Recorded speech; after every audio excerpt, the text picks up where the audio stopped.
Encuentra a tu persona vitamina, de la doctora Marian Rojas Estapé. Capítulo 22. Saber gestionar a las personas tóxicas. No es un tema sencillo. El trato frecuente con una persona nociva genera en quien lo padece mucho desgaste y puede ser el germen de enfermedades físicas y/o psicológicas. Si no se hace una buena gestión, no existe una solución única, sino que en cada caso concreto, en atención a las circunstancias y al tipo de relación que se tiene, se deben priorizar o reforzar unas u otras de las soluciones que propongo. Herramientas útiles. 1. El valor de la discreción. Algunas de estas personas, por sus características y personalidades, pueden emplear lo que saben sobre ti para hacerte daño de una manera u otra en un momento dado. Cuidado con lo que cuentas y lo que publicas en tus redes sociales, ya que hay gente que lo observa todo minuciosamente para recabar información sobre tu vida. 2. Evitar el trato. Aléjate de las personas que te alteren. Toma distancia y haz un trabajo interior para fortalecerte y así poder gestionarlo de la mejor manera posible. En el caso de que tengas que tratarlas porque son de tu círculo cercano, ya sea familiar o profesional, intenta prepararte antes de estar con ellas para sufrir menos. Si has hecho un trabajo previo, la interacción con ellas será menos perjudicial. No se trata de una reacción egoísta ni tampoco de una muestra de debilidad o cobardía. Se trata de protegerte. Estos casos requieren distancia. 3. Ignorar las opiniones. Hemos hablado de que gran parte del efecto tóxico radica en que opinan de modo constante o malévolo sobre tu vida, desgastándote. Si les consigues ignorar, te sentirás más libre frente a sus palabras y comportamientos. Relativiza lo que te dicen y cómo te lo dicen. Aprende a usar el impermeable psicológico de que los comentarios y las miradas te resbalen. Recuérdate a ti mismo que estos comentarios hirientes vienen de quien vienen, alguien frente a quien ya sabes que tienes que tener precaución. 4. No dar tanto poder a los demás sobre tu salud. Ya conoces el efecto que produce en tu mente y en tu cuerpo. ¿Quieres que esta persona te altere? ¿Eres consciente de que si lo permites va a haber una serie de secuelas fisiológicas muy negativas en tu cuerpo, como intoxicación de cortisol o inflamación? Si conoces el impacto, serás más consciente de las consecuencias y podrás enfrentarte mejor a ello. Te dará cierta fuerza interior para lograrlo. 5. Aprender a adaptarte. Hay personas que por motivos que se nos escapan están en nuestro camino sí o sí. No hay forma de eludirlas siempre. Si ese es el caso y no puedes alejarte de ellas, realiza un ejercicio de adaptación. Comienza estudiando si es un tóxico universal o uno individual. Investiga las raíces del problema que esa persona te genera. Intenta entender por qué te altera tantísimo. ¿Qué te sucede cuando la ves? ¿Te sientes inseguro? ¿Notas que te juzga? ¿Hay sentimientos de rabia, de temor y de ira? Procura ser tu propio terapeuta y ve avanzando en el diagnóstico. 6. Comprender el comportamiento. Una vez más, comprender es aliviar. Si intentas discernir lo que hay detrás del comportamiento de esa persona, sus problemas, sus dificultades, entenderás mejor la forma de actuar contigo y tu cortisol se elevará menos. ¿Qué le pasa a la persona que tienes enfrente? ¿Cuál es su historia? ¿Es tímido o inseguro? ¿Tiene problemas de autoestima? ¿Nadie le ha enseñado a querer? ¿Es agresivo? ¿Eres su vía de escape? ¿Te tiene envidia? ¿Solo reacciona de esta forma contigo? Es decir, cuando uno comprende a la persona tóxica siente alivio. y a veces hay que pararse y analizarla, ya sea tu madre, tu jefe, tu exmarido o tu hijo. ¿Qué fase vital está atravesando? Para sentirse bien hay que saber cuál es su biografía, y eso a veces requiere escuchar, entender, profundizar, preguntar, que es justo lo que no queremos hacer con esta clase de personas. 7. Usar el corazón. Qué difícil es utilizar el corazón con la persona que te hiere. No digo que te machaque ni que se aproveche. Me refiero a que no juzgues con tanta dureza. Esa frialdad y rabia es un veneno que se apodera de ti. Busca entender. Si ves que eso te alivia, habrás avanzado mucho en tu crecimiento personal. Si en cambio percibes que abusa más por emplear tu corazón, aléjate y protégete. No te conviene estar con una persona así. 8. Perdonar. El perdón es un acto de amor. Es ir al pasado y volver sano y salvo. ¡Qué difícil! Pero a la vez, ¡qué importante! No es tarea sencilla y requiere de madurez, tiempo y humildad. Es un camino de purificación y liberación interior, lento y progresivo. Si uno no perdona, queda enquistado en el ayer y se convierte en un ser resentido y sin capacidad de amar. No conozco a nadie feliz que tenga activado el sentimiento de odio hacia algún sujeto de su entorno, ya que el odio es un veneno que intoxica el organismo. A veces el perdón significa pasar de una fase de distanciamiento con esa persona que te está haciendo daño. No se trata de decir, te veo y no siento nada. Eso es casi imposible, es utópico. Significa decir algo como, yo sé que me tengo que distanciar para verlo con perspectiva, para que no me afecte tan profundamente cuando veo o pienso en esta persona. El caso de Nicolás y Sole. Sole se separó hace 2 años y tiene 2 niños de 5 y 3 años. Nicolás, su exmarido, la machacó psicológicamente durante mucho tiempo. Le ha costado tomar la decisión, pero por fin, con ayuda de sus padres y amigos, ha sido capaz de separarse. Desde entonces su vida se ha convertido en un calvario. Sole depende económicamente de Nicolás, y él, cada mes, le pasa el dinero en una fecha distinta. Es un padre controlador sobre los niños y juzga y critica sin piedad todo lo que hace Sole como madre. Sabía que separarme sería traumático, me confiesa, pero nunca pensé que sufriría de esta manera. Cuando veo que me ha llegado un mensaje de él, empiezo con taquicardia.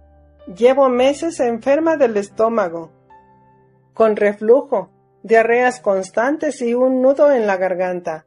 Tras solicitar las pruebas necesarias y derivarla a un médico de digestivo de confianza para confirmar que no era nada grave, comenzamos la terapia psicológica. Nicolás es su persona tóxica. Hacemos su esquema de personalidad y observamos que todo lo relacionado con él genera en ella un alto estado de tensión. Solo me reconoce que los pensamientos negativos le han ganado la batalla. Cuando estoy haciendo algo, pienso en cómo me criticará si hago esto o aquello con los niños. Tengo la sensación de sentirme juzgada constantemente. Vivo adelantándome a sus críticas y comentarios. En este caso, lo primero es detectar el problema, entender el cortisol, el sistema de alerta y su intensa somatización. Nicolás intoxica a Sole a pesar de la separación. ¿Cuáles son los momentos de mayor vulnerabilidad? Ella reconoce que este cuadro empeora las noches, que descansa peor, los meses que va más justa de dinero y los fines de semana que Nicolás se lleva a los niños. Trabajamos de forma precisa esos momentos para que cuando lleguen el efecto no sea tan devastador. Factores de estrés. El gran miedo que generan estas personas proviene de cómo juzgan y de cómo hacen sentir a los demás. Muchas veces a los pacientes les hago escribir mensajes positivos en su libreta de pautas.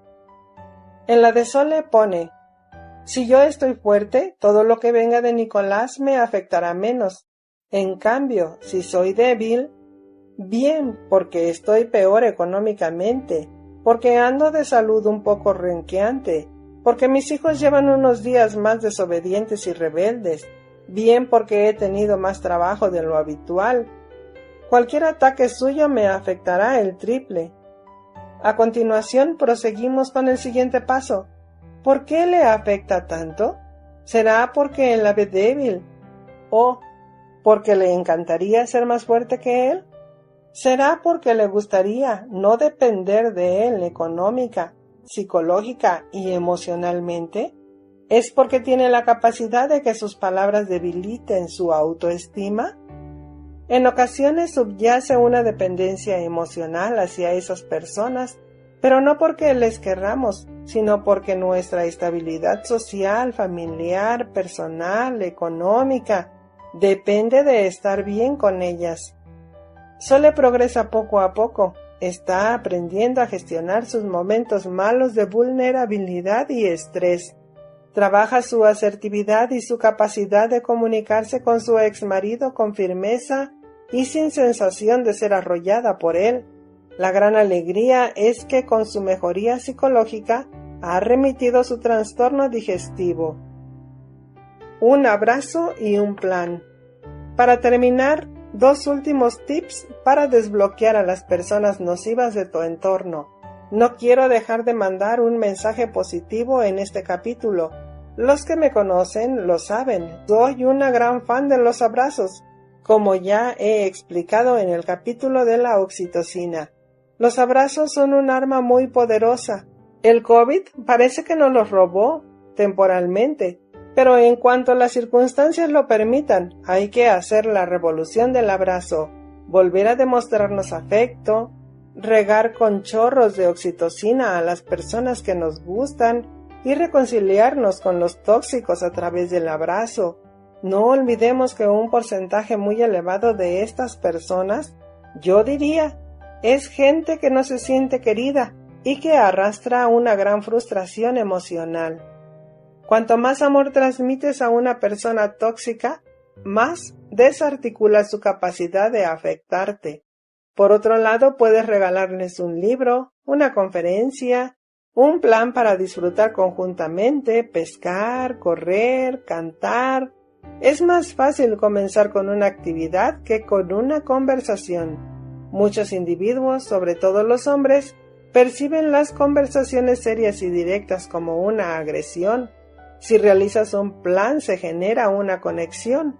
Cuando esa puerta se ha abierto, es mucho más sencillo que se inicie un diálogo que ayude a la otra persona a salir del bucle. ¿Y si el tóxico eres tú? Recuerdo una de las primeras conferencias que impartí en Madrid hace ya muchos años. Era en el salón de actos de una universidad y traté sobre algunos de estos temas. En el turno de preguntas se levantó una chica y me dijo: «Todo el mundo dice que soy una persona tóxica. ¿Qué me recomiendas?». Me pilló de sorpresa. Nunca me habían planteado algo así, y delante de tanta gente. La respuesta no era fácil. Ninguno queremos ser persona dañina para otros. Nos desagrada el pensamiento de que esto pueda ser así. A veces nos tenemos que enfrentar a que alguien nos lo transmita de forma directa, con más o menos delicadeza, o nos damos cuenta de que nuestra presencia o comportamiento alteran y molestan a los demás. Para estar bien con alguien hace falta estar bien con uno mismo. Si te notas en paz, es más fácil que seas la persona nociva de alguien. Analiza tu relación de pareja, o si es tu caso, tus no relaciones de pareja. Plantéate, si fuera así, ¿por qué terminas eligiendo siempre a personas que no te convienen y vives con ellos historias de sufrimiento y mucho dolor? Profundiza en la relación con tus hijos, tus padres, tus amigos y tus compañeros de trabajo. Si crees que todo el mundo tiene algo contra ti, quizá seas tú quien generes algo de toxicidad en tu entorno. Si todo lo ves desde una perspectiva negativa, si culpas al resto de tus problemas, si buscas el conflicto en cualquier oportunidad, puede ser que tu comportamiento altere a otros. No eres una persona tóxica. Ya he dicho que no me gusta el concepto como tal. Eres una que desencadena subidas de cortisol en gente de tu entorno y quizá con un esfuerzo y gestionándolo con delicadeza, desarticules ese proceso dañino. El caso de Isabel. Isabel es madre de 4 hijos. Necesita ayuda para gestionar a 2 de ellos de 19 y 17 años. Me tratan mal, me ignoran, no me obedecen y nunca cumplen las normas, admite. Cito a su marido un día, quien me confirma lo referido por Isabel, pero añade, mi mujer es muy controladora. Está demasiado encima de los niños. Creo que se han rebelado. Cuando conozco a su hijo mayor, me confiesa lo que está pasando en casa. Mi madre es insoportable. Mi hermana y yo no la soportamos. Nos juzga, nos critica, no nos da libertad. Es agotador. Es muy perfeccionista y tenerla cerca nos produce un desgaste constante.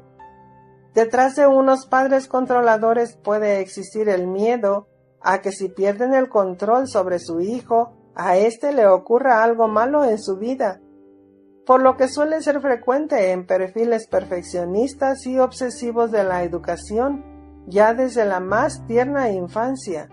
Un padre que comienza así, tan encima, tan controlador, probablemente no sepa cortar las amarras cuando su hijo entra en la edad adulta. La consecuencia es lógica.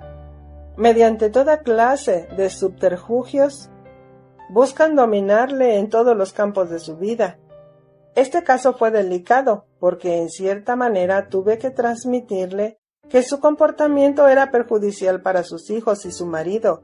Comenzamos a trabajar juntas la personalidad controladora y perfeccionista para poder conectar mejor con la familia. ¿Y si la persona tóxica es de tu entorno más cercano? Si esa persona vive bajo tu mismo techo o el trato es diario o muy frecuente, la situación es más complicada de gestionar porque la distancia es difícil de mantener. Este ha sido uno de los dramas emocionales más frecuentes durante el confinamiento. Muchas personas se han visto encerradas en viviendas donde la relación entre los convivientes ya era perjudicial desde antes. Analizar la causa de esta toxicidad ha sido en estos casos la clave para no desfallecer. Es primordial entender lo que subyace.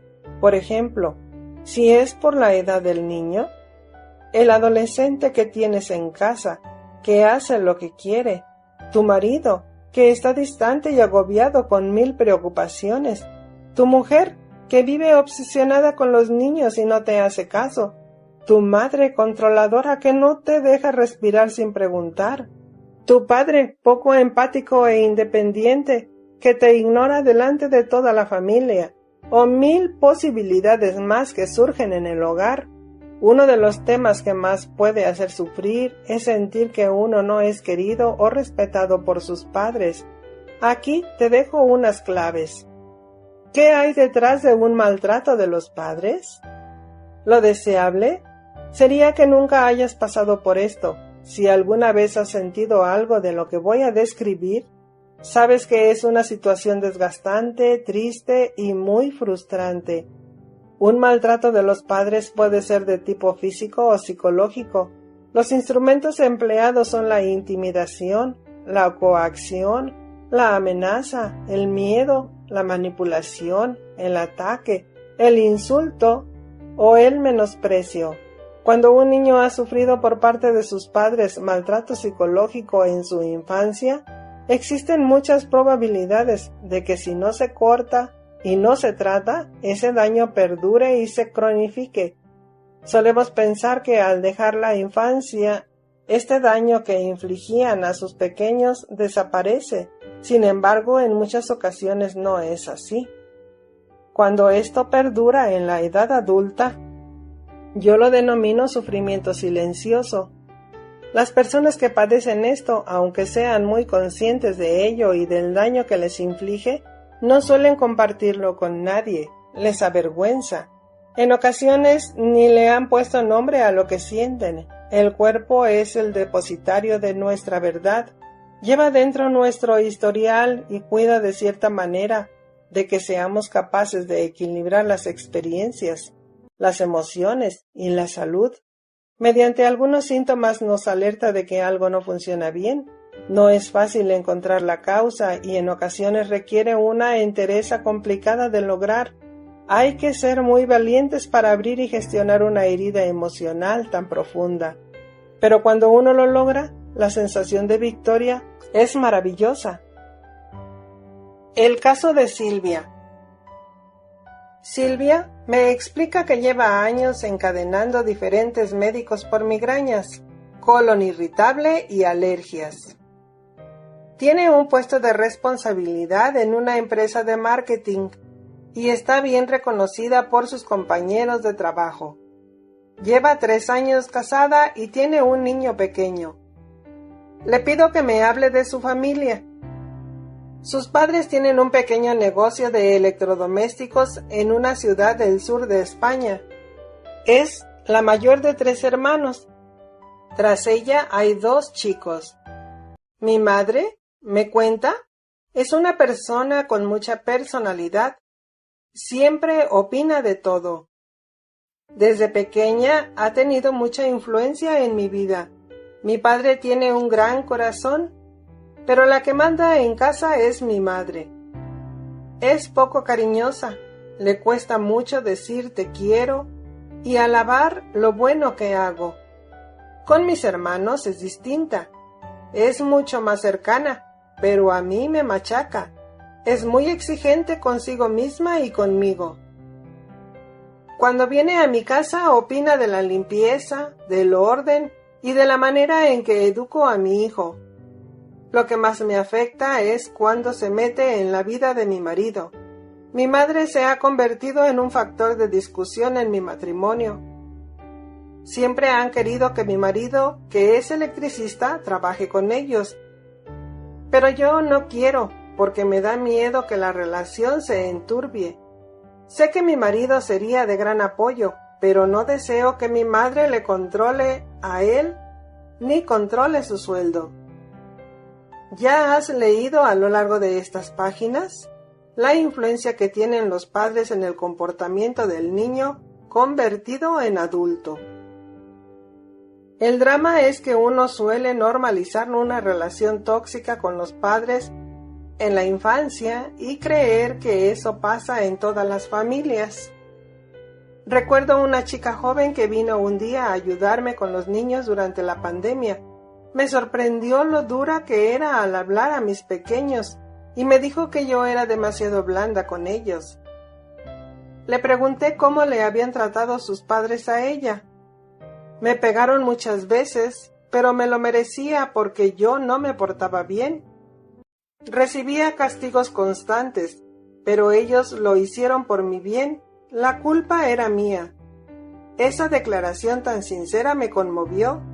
Tenía 23 años, llevaba unos meses saliendo con un chico. Acababa de terminar la universidad y asumía un comportamiento abusivo de sus padres. Le pregunté también sobre su voz interior. ¿Te tratas bien a ti misma? Siempre he tenido problemas de autoestima, me respondió. Creo que no valgo mucho y me culpabilizo sobre muchos asuntos. Soy de las personas que atraen la mala suerte. Yo no estuve en su infancia, pero estoy segura de que su grabadora captó conversaciones y pensamientos negativos hacia ella durante la niñez, que ahora le siguen haciendo daño. Cuando uno ha sufrido una madre o un padre tóxico, su interior se debate entre el amor, la obediencia, la responsabilidad, la rabia, la frustración. la dependencia y el odio. ¿Qué hacer en esas circunstancias? Lo primero y más importante es que el hijo se dé cuenta y sea consciente de ello. Posteriormente, ayuda mucho a entender cómo vivió su infancia y qué dinámica persiste en la edad adulta. ¿Es dependencia? ¿Es miedo? ¿Es necesidad de aprobación? ¿Es manipulación? La solución es compleja. Por un lado, en algún momento, hay que hablar con ellos, hacérselo ver de la forma más delicada posible. No es fácil, se puede abrir un conflicto con la familia, pero a veces, si hay la suficiente madurez y serenidad en los afectados, ello desarticula gran parte de la herida. Otra opción más sencilla e igual de válida es evitarles o reducir la relación al máximo. En mi experiencia, la distancia es un gran método para poder recuperarse. Por otro lado, todo ser humano lleva dentro de sí la inercia, necesidad o instinto de sentirse querido por sus padres. A veces cuesta reconocer que uno está mal con ellos, y sobre todo cuando uno observa cómo se van haciendo mayores. Es muy duro escuchar a un hijo ya adulto relatar el desgaste que le supone la relación con ellos, describir la pugna interior entre sus ansias de cortar todo vínculo por un lado y la sensación de saber que no es correcto abandonarlos por mucho que uno o ambos puedan dañarle. Son sesiones complicadas, ya que el dolor al expresar esa emoción suele ser intenso. No es sencillo admitir que nuestras principales figuras de apego, de afecto, desde nuestra niñez han sido o se han convertido en una carga psicológica. No estoy hablando de las necesidades de dependencia física, sino del desgaste psicológico. El primer paso consiste en hacerle ver al paciente que eso está sucediendo, explicándole cómo funcionan el organismo y la mente ante ese estado de tensión debido a la relación con sus progenitores. Si en alguna ocasión notas que estar cerca de tus padres te altera o te enferma, intenta analizar la causa por la que te sucede. ¿Qué surge en ti? ¿Cómo es tu estado de alerta? ¿Qué síntomas se activan? En estos casos, recomiendo dejarse ayudar, debido a que es una situación que desgasta mucho. La autoestima y la seguridad en uno mismo suelen estar dañadas y es bueno trabajarlas y fortalecerlas. La flecha emocional, una idea que ayuda. Me parece interesante apuntar un planteamiento aquí. Cuando uno está cansado, agobiado o enfermo, la tolerancia que tiene hacia la gente nociva es mucho menor. Con mis pacientes e incluso conmigo misma trabajo lo que yo denomino la flecha emocional.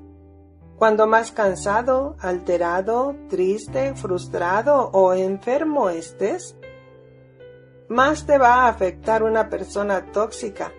Mídete. La flecha emocional. Si ya estás en 7 sobre 10, existen más posibilidades de que la comida te altere o sufras más de lo necesario. Analiza tu estado basal previo a momentos tensos. Eso te ayudará a protegerte. Reunirte con tu persona tóxica te afectará menos y tendrás más resistencia a ella si has dormido bien. Vienes de vacaciones, te han subido el sueldo y te encuentras feliz. Por el contrario, te afectará mucho más si estás en un momento vital de una mala racha.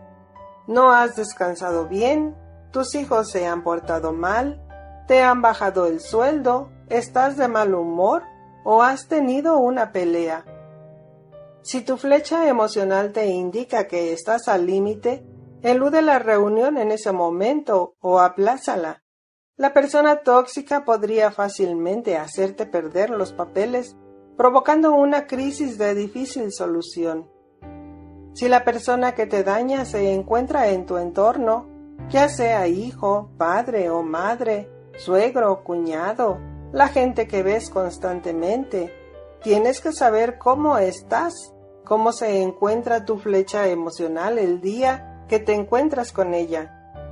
Si es tu padre y has quedado en ir a visitarlo, prepárate interiormente la víspera para que el impacto sea lo menos doloroso posible. Durante el rato que estáis juntos, puede resultar muy útil ponerte el impermeable psicológico, ese donde te resbalan las cosas que te digan.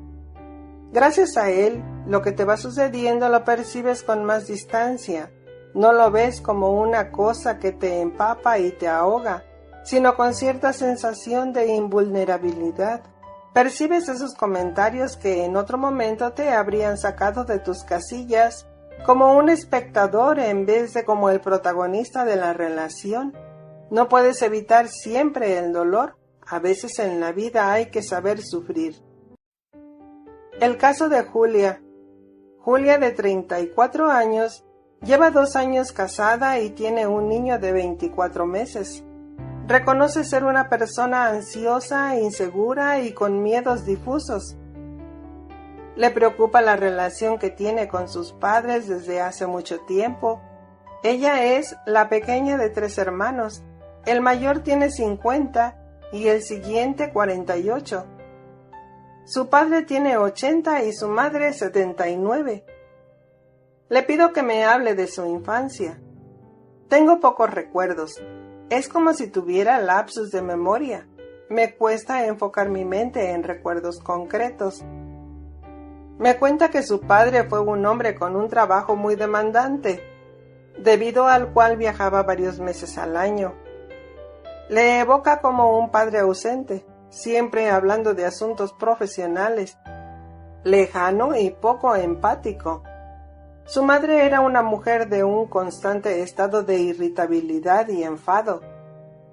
Asegura que solía embarcarse en discusiones eternas con ella, donde acababan gritándose, y la madre la zanjaba con un «Eres culpable de todo, eres insoportable». Ella entonces se encerraba en su cuarto llorando de rabia, de tristeza y de frustración. Los gritos proseguían a través de la puerta. Cuando cumplió 10 años, su tía, hermana de su padre, que vivía más cerca del colegio, se ofreció para que Julia pasase temporadas en su casa. Las semanas que residió con ella fueron más felices y las vueltas a su hogar se convertían en momentos de gran angustia. Hoy, el simple hecho de pensar en su madre activa un sentimiento de indignación e ira. No la entiendo, es mala persona. Y se enfurece mientras me lo cuenta. En la actualidad, acude a visitar a sus padres todos los miércoles. Teletrabaja desde ahí y luego se queda a comer. Los martes por la noche ya no descanso bien al pensar que a la mañana siguiente es miércoles y lo que me espera. Esos días me concentro peor en el trabajo y luego por la tarde me siento baldada, como si hubiera realizado un ejercicio agotador. Les tengo rencor y manía, pero por otro lado me siento culpable. Los ratos con ellos son de muchísima tensión y enfado. Luego me encuentro llorando mientras intento trabajar. Quiero visitarlos porque son mayores y me encantaría perdonarles para estar en paz, pero no soy capaz. Mi madre es mi persona tóxica. Mi padre me ha hecho daño, pero no me altera tan profundamente como ella. El caso de Julia tiene el componente de que su madre ha sido lesiva durante muchos años. Cuando la persona del entorno que te intoxica es tan cercana, la terapia y la labor de curación son más complejas y delicadas. Las heridas más profundas las generan siempre las personas más próximas. Hemos trabajado su problemática de varias maneras. Una es analizar su flecha emocional, entender cómo llega a casa de sus padres y comprender los síntomas físicos y psicológicos que se producen. Por supuesto, hay que intentar cerrar las heridas de su infancia para poder avanzar. El EMDR le ha ayudado a mitigar el dolor y la perturbación que le generan esas escenas. Finalmente, Julia está aprendiendo poco a poco a gestionar sus emociones y a poner límite a situaciones que le superan y le alteran profundamente. El vínculo con una madre o un padre es importante, pero se pueden crear otras relaciones poderosas y fuertes que acaban siendo curativas con otras personas que existan en el entorno, ya sean tíos, abuelos, amigos, pareja, monitores, profesores, etc. Durante el proceso de curación, uno puede acercarse a esas personas y dejarse querer, sintiendo el cariño de esa maternidad robada. Conozco a muchas mujeres que no han sido madres, pero tienen corazón de madre y que han sanado y aliviado a mucha gente que sufre. Tengo una amiga soltera sin hijos que escucha como nadie. Tiene ese don especial de estar cuando la necesitas, de apoyarte y calmarte en los peores momentos. La pareja tóxica. Hay que distinguir entre una pareja dañina y otra en la que lo que hay es un desgaste por un motivo u otro. En muchas relaciones y matrimonios, con el tiempo aparece el deterioro. Situaciones de cansancio o tensión hacen que los miembros de la pareja no se traten con la misma delicadeza que al principio. Pueden surgir pequeñas faltas de respeto a las que no se estaba acostumbrado, o pueden darse situaciones en las que uno exige y el otro, sin embargo, no está a la altura. Las parejas tienen una evolución natural y lógica que no siempre es aceptada. Pensamos inocentemente que uno va a sentir siempre las mismas mariposas en el estómago que cuando la chispa comenzó entre los dos. A veces la propia evolución lleva a un punto de incomodidad, pero por un desgaste natural. Y en ese momento es cuando conviene retomar las riendas y esforzarse en pelear por el otro. Recomiendo libros, charlas, cursos, grupos matrimoniales, todo aquello que ayude. Necesitamos volver a mirarnos a la cara y decir, aquí estoy yo, aquí estás tú, nos queremos, nos entendemos, tenemos ganas de que esto siga, pero nos hemos desgastado, nos hemos convertido en personas que a veces nos hacemos sufrir, en vez de personas que nos hacemos felices. Muchas crisis de pareja se originan con una situación de crisis individual en uno de los dos, que frecuentemente estará intoxicado de cortisol y vive por ello en estado de alerta.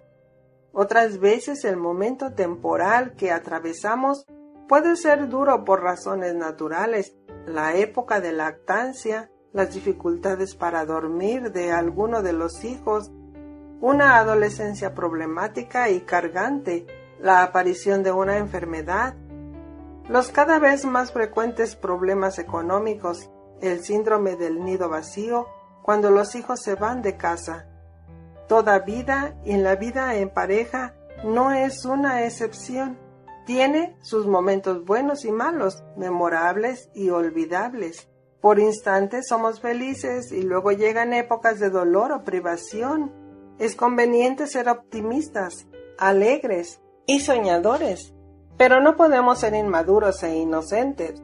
Como dice el ritual, en lo bueno y en lo malo, en las alegrías y en las tristezas, en la salud y en la enfermedad. Algo tendrá el agua cuando la bendicen. Como dice mi padre, no conozco nada más complicado que la convivencia en el matrimonio. Los años pesan y si uno no tiene ganas de luchar, de cuidar y de proteger su compromiso, es difícil que llegue a buen puerto. Hay diferentes momentos en la relación de pareja que tendremos que ir aprendiendo a gestionar y por otro lado es importante aceptar las distintas etapas de nuestra vida en común. Llegados esos momentos de prueba, hay que luchar porque se superen y de esa forma crezca la unión. y para eso hay que poner los medios oportunos, cenas a solas en las que hablar de las cosas que nos preocupen y recordar lo que hemos vivido y nos gusta del otro y de nuestra familia, escapadas en fin de semana, viajes que nos permitan recuperar el cansancio acumulado, deportes en común, reuniones con amigos que nos levantan el ánimo e incluso, llegado el caso, recurrir a una persona externa que pueda asesorarnos. Yo suelo recomendar pedir consejo a otras parejas amigas que luchan ante circunstancias adversas, contra viento y marea. También hay que saber a quién recurrir. Tengo un paciente que le consultó su crisis matrimonial mientras él estaba inmerso en una potente lucha por conservar a su esposa, a un amigo del trabajo que se había casado 3 veces y cuyo consejo fue: déjate llevar, mis etapas entre una mujer y otra han sido las más divertidas. Si lo que buscas es reconciliarte y rehacer lo herido, habla con amigos que sepas que han pasado por situaciones similares y las han superado. Ellos te hablarán desde el cariño y la experiencia. Existe una situación bastante frecuente que consiste en cogerle manía a la otra parte. Puede sucederte una vez cada 10 años, o una vez al año, o una vez al mes. Son esos momentos donde comportamientos habituales del otro, a los que estás acostumbrado, te generan, sin embargo, una reacción fuerte y perjudicial. De pronto, todo lo que hace esa persona te altera. Cómo habla, cómo trata a los demás, cómo viste, cómo ronca o cómo come. Aspectos y comportamientos a los que antes eras invulnerable y de repente te afectan. Las causas son diversas. Una fase de intoxicación de cortisol. Todo te altera más. Las hormonas en la mujer que generan mayor sensibilidad al entorno. La aparición de la enfermedad en la familia, problemas económicos o el propio agotamiento por noches sin descansar bien. A veces la persona que tienes delante cambia. Hay cientos de posibilidades. Puede ser por algo negativo, como que haya perdido el trabajo, que se haya juntado con compañías indeseables, o que se haya fijado en otra persona, o que haya caído en una adicción. Cada cierto tiempo es sano. Un stop and think, un momento de reflexión, donde la pareja hace un pequeño análisis de cómo va la relación. Lo he apuntado en alguna ocasión, pero muchas crisis son oportunidades de crecimiento y de salir fortalecidos. Otras veces esas crisis, tristemente, son tan perniciosas que la solución parte por distanciarse temporalmente o separarse para siempre. Las personas vitamina. Una de mis personas vitamina es mi amigo Rodrigo. Le conocí cuando estaba realizando la residencia con especialidad en psiquiatría en Madrid. Coincidimos en una fiesta y estuvimos hablando hasta tarde. Simpático, con mucho sentido del humor y gran corazón. Desde aquel día se originó una amistad entrañable entre él y mis hermanas, mis padres, mi marido y con los años con mis hijos. Le llamamos cariñosamente tío Rodrigo porque se ha convertido en uno más de la casa. Ha estado presente en todos los eventos familiares desde hace más de 10 años y es alguien que quiere mucho y se hace querer. Tiene un corazón de oro. Durante mis guardias en el hospital solía tener noches muy duras tratando pacientes graves. La mayor parte de las veces no descansaba y apenas cenaba. Rodrigo vivía muy cerca y más de una noche o madrugada, cuando él volvía de trabajar, se acercaba a la puerta con algo de chocolate. Soy una apasionada del chocolate a cualquier hora del día, o un bocadillo para que no desfalleciera. ¿Por qué te hablo de mi amigo Rodrigo? El día 13 de abril del 2019, a las 12 de la mañana, me encontraba con mi marido rumbo a Hong Kong. a un viaje que teníamos cerrado desde hacía un año.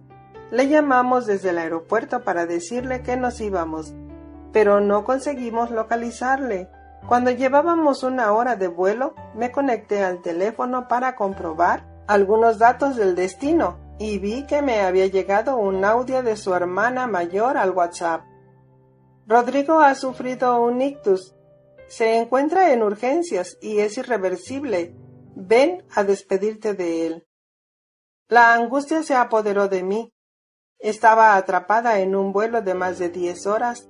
Tremendos pensamientos se apoderaron de mi mente. ¿Fallecerá? ¿No volveré a verle nunca?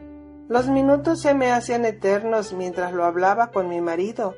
Al estar conectada al Wi-Fi del avión, generó más pesar que alivio, ya que los amigos y la familia que se iban enterando me escribían, cada uno compartiendo su enfoque al respecto. Rodrigo entró en coma profundo. Tenía la mitad del cerebro, el hemisferio derecho, infartado. Yo conocía a uno de los médicos de la UCI, donde estaba ingresado, y le llamé desde Hong Kong. Me contó que el pronóstico era muy malo. Tardaría meses en recuperar algo de normalidad, si es que sobrevivía y se despertaba. Cuando regresé y por fin pude acudir a la unidad de cuidados intensivos a visitarle, me contaron su evolución. Debido al aumento de la presión intracraneal, le habían extirpado un trozo de calota, que es el hueso del cráneo, y tenía la cabeza deformada. La imagen era impactante y muy dura. Los más cercanos le acompañábamos los pocos ratos que nos permitían, y le hablábamos contándole como siempre nuestras cosas, pero el sentimiento era de enorme tristeza. Rodrigo seguía muy grave, no respondía a ningún estímulo y la lesión persistía. Pasaron los días, las semanas y el milagro sucedió. Me llamaron una mañana para decirme que se había despertado del coma. Corrí hacia el hospital y cuando entré en la habitación comenzó a balbucear palabras en inglés. Nunca en mi vida le había oído hablar ese idioma. Me acarició la cara en cuanto me acerqué.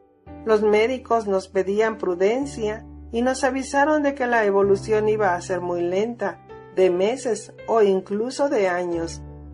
Sobre todo hacían hincapié en la agresividad que podía aparecer tras un ictus tan masivo y advertían que le costaría mucho conectar emocionalmente con nosotros. De forma asombrosa comenzó a hablar a los pocos días. Recuerdo, estando aún en cuidados intensivos, una conversación que mantuve con él, donde me preguntaba por mi libro, por cada uno de mis hijos, con sus nombres, y por temas que recordaba plenamente del pasado. Se emocionaba, con lágrimas en los ojos al tratar sobre nuestras cosas. Solicité ver una resonancia magnética de su cerebro, porque como médico no me explicaba cómo era capaz de conectar, recordar, sentir y expresar lo que yo estaba viendo. La resonancia mostraba la mitad del cerebro negra, completamente infartada. Desde ese día, Rodrigo se convirtió en un reto científico y psicológico para mí. Seguía siendo nuestro tío Rodrigo, nuestro amigo del alma, pero, además, su recuperación constituía un desafío desde el punto de vista profesional. Nada cuadraba. Los médicos no entendían su evolución. 2 meses después del alta, volvió a la unidad de intensivos para agradecer a todos su cuidado. Fue saludando uno a uno, llamándoles por su nombre, con gran sentido del humor.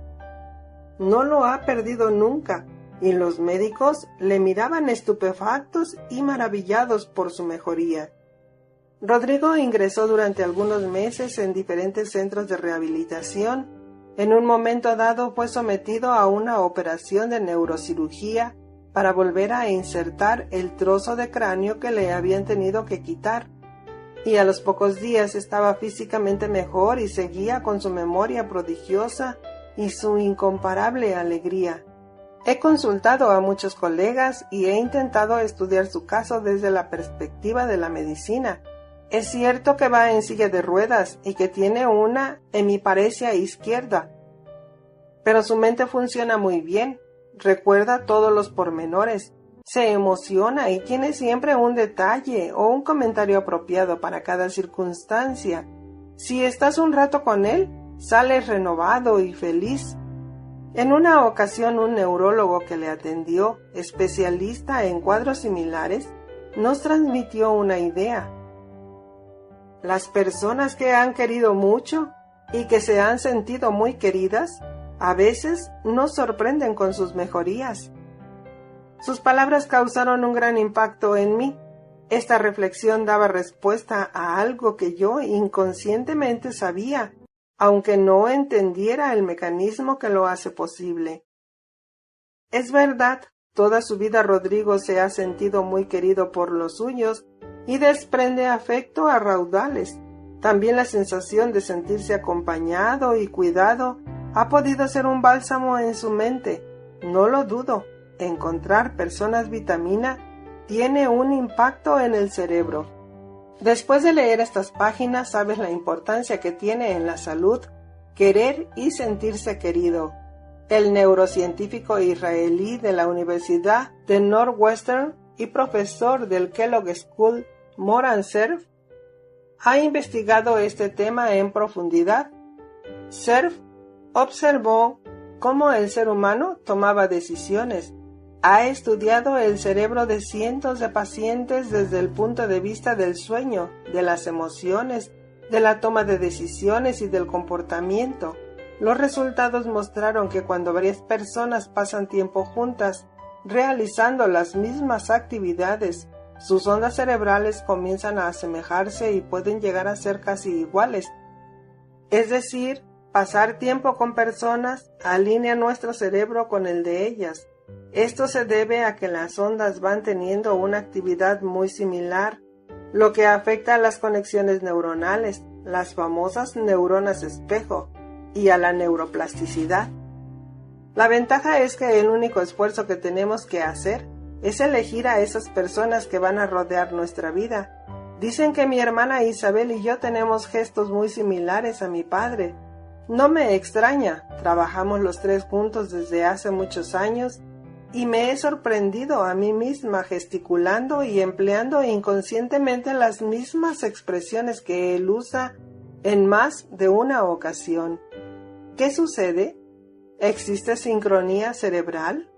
Hay algo de esto. La ciencia lo avala. Por un lado significa que hay que tener cuidado si convivimos durante muchos años con alguien nocivo. Por otro, es un mensaje esperanzador. Sé persona vitamina siempre que puedas. Sí, como hemos visto, existe sincronía y alineamiento entre los cerebros de las personas con las que pasamos más tiempo. Quiere decir que podemos influir de manera positiva en individuos tóxicos, ayudándoles a salir de su bucle negativo. Las personas vitamina conectan con lo mejor que tenemos, potencian nuestras ideas, abren nuestro corazón, radian entusiasmo y cada conversación o actividad con ellas nos levanta el ánimo. Su alegría es contagiosa, tienen una desbordante capacidad para hacer sonreír, para darle la vuelta a la tortilla, para mirar el lado bueno de las cosas. Son un tesoro con piernas para nuestro equilibrio emocional. Me quedo sin palabras para definirlas. ¿Qué podemos decir de alguien que sistemáticamente nos motiva y nos ayuda a encontrar la ilusión en cualquier momento y circunstancia? Si conoces a una persona así, mímala, pues te transmitirá paz cuando estés en guerra. Yo tengo la suerte de tener personas vitamina a mi lado. Mi familia y sobre todo mi marido, que es un chute vitamínico. Tengo un equipo en la consulta maravilloso y amigos muy especiales. Me gusta rodearme de gente que saca lo bueno de mí y me impulsa a ser cada día mejor. Soy de las que busca la vitamina que hay dentro de los que me cruzo por el camino. Marta, mi amiga que tiene respuesta para las dolencias del alma, mi ginecólogo, gran apoyo, la persona que me ayuda a cuidar de mis pequeños, la pastelera de mi pueblo, hace las mejores palmeras de chocolate que existen en el mundo, el tutor de mis hijos en el colegio, que tiene una paciencia infinita, mis amigos de Normandía, de Colombia y de los caballos, y tantos otros a los que agradezco que formen parte de mi vida. Propongo encontrar la vitamina que todos llevamos dentro. Hasta el individuo más complicado tiene algo maravilloso que compartir. ¿Cómo identificar a las personas vitamina? Pero si hay algo que me fascina de ellas es que cuando nos pasa algo bueno se alegran incluso más que nosotros mismos.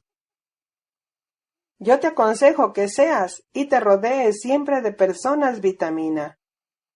Fin del libro.